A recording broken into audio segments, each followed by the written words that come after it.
Boa tarde, meu povo lindo aí, ó.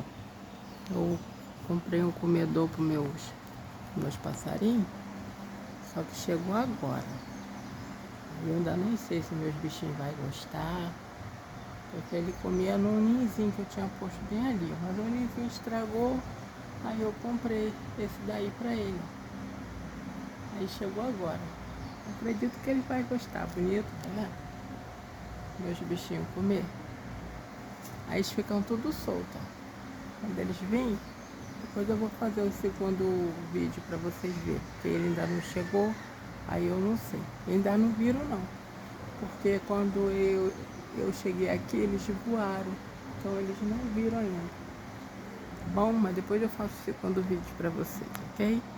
Uma ótima tarde e lembrem, gratidão a Deus sempre, que Jesus é bom o tempo todo e até o próximo vídeo. Beijo!